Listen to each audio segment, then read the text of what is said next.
সামান্য নাপাকি যদি কাপড়ে কোনো জায়গায় থাকে তাহলে এখন নামাজ পড়াই যাবে না, এমন কথা না, এমন কথা না।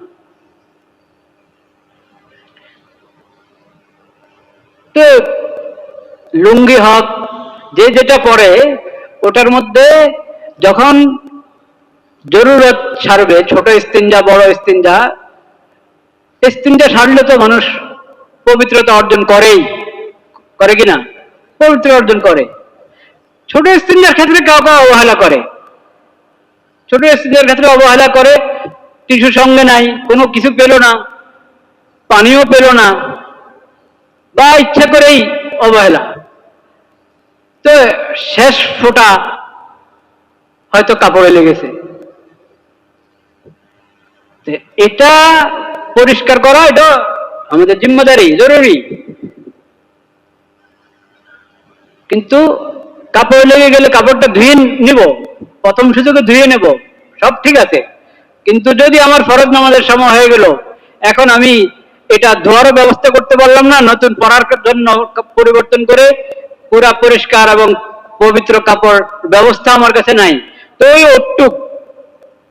ওটুকের কারণে আপনি ফরজ নামাজ ছাড়বেন না। শুধু অতটুকের কারণে এমন নয় যে নামাজ হবেই না, অতটুক নিয়েও যদি নামাজ আপনি পড়ে ফেলেন নামাজ হয়ে যাবে। ইচ্ছা করে এরকম করবো না, কিন্তু ঠেকার যখন, তখন অতটুক অপবিত্রতার কারণে নামাজ হবে না, সহি হবে না, এই ধারণা করা কিনা ঠিক না। তবে এটাও কোনো ওজন না যে আমার কাপড় নাপাক, কাপড় নাপাক কই আপনার, কাপড় নাপাক করেও একটু সামান্য লেগেছে, এই তো, তো অতটুকু পবিত্র করবেন আপনি, পাক করে নেবেন প্রথম সুযোগে, কিন্তু এখন পাল্টেন না, পাল্টাবার কোনো সুযোগ নাই, নামাজ পড়ে ফেলেন। আচ্ছা, সঙ্গে একটা লুঙ্গি থাকে না, বড় গামছা থাকে, মানুষ শর্মায় যে আমি এখন প্যান্ট খুলে বা সালোয়ার খুলে এটা লুঙ্গি পরবো, মানুষ দেখবে কি হবে, কি হবে, কিচ্ছু হবে না, কে আপনার দিকে তাকায় থাকবে। আপনি এক কোনা দাঁড়ায় আপনি পরিবর্তন করেন, কাপড় পরিবর্তন করে যা আছে পাকটা দিয়ে পরে ফরজটা পরে ফেলেন, আবার পরিবর্তন করে ফেলেন কাপড়। ফরজ নামাজ, এটাতে কোনো লজ্জার কিছুই নেই, লজ্জার কিছুই নেই। আমি শুনিয়েছি কিনা এই ঘটনা, ইন্তেকাল করে গেছেন ডক্টর আনোয়ারুল করিম, বুয়েটের বহুত বড় প্রফেসর ছিলেন, এই জিদ্দা মালিক আব্দুল আজিজ ইউনিভার্সিটিরও অনেক বড় প্রফেসর ছিলেন। তবলিগ জামাতের যে মুরব্বী ছিলেন হাজি আব্দুল মুকিস সাহেব, ওনার ছোট জামাই ডক্টর আনোয়ারুল করিম। উনি একবার আমাকে জিজ্ঞেস করেছেন, ওনার পড়ালেখার অনেক আগ্রহ ছিল, ডক্টর প্রফেসরের রিটায়ারমেন্ট গ্রহণ করার অনেক বছর পর পর্যন্ত উনি পড়তেন, তখনও পড়তেন। তো বললেন আমি তো ওই সাবজেক্টে পড়াশোনা করছি, ওটার পরীক্ষা শনিবারে, জুমার দিন জুমার পর থেকে পরীক্ষা শুরু হবে, তা আসরের নামাজে পরীক্ষার ভিতরে আমি কি করব, আমি কি দ্রুত লিখে আগে আগে বের হয়ে আসর নামাজ পড়বো? আমি না, একবারে ধীরে সুস্থে লেখেন, আসরের সময় হবে আপনি উঠেন, দাঁড়ান, পশ্চিম দিকে ফিরেন, ওদের তো আছেই, উনি তো নেককার মানুষ ছিলেন, রোজাও বেশি বেশি রাখতেন, ওই অবস্থায় থাকতেন, আপনি পশ্চিম দিকে দাঁড়িয়ে বস, নামাজে দাঁড়িয়ে যান। আপনারা দেখে হয়তো সবার জন্য নামাজের ছুটি দিয়ে দিবে, আর না অনেকের কথা মনে পড়বে, আরে আমার তো নামাজ, ঠিক আছে আমিও পড়িনি, সবার সব আপনি পাবেন। কাজে আপনি দ্রুত লিখে জমা দিয়ে এসে পড়বেন, তো আপনার নিজের নামাজ হলো। সবাইকে নামাজের দাওয়াত দেওয়া, মুখে দাওয়াত না, আমলের মাধ্যমে দাওয়াত, এজন্য আপনি দাঁড়িয়ে আমল করেন। উনি তাই করেছেন। এইখানে আমাকে কে দেখলো না দেখলো এটার কি, আমাকে তো দেখাতে হবে কাকে? আল্লাহ রাব্বুল আলামিনকে। আল্লাহ আমাকে দেখবেন, আল্লাহ আমার ইবাদত দেখবেন, আল্লাহ আমার নিয়ত দেখবেন।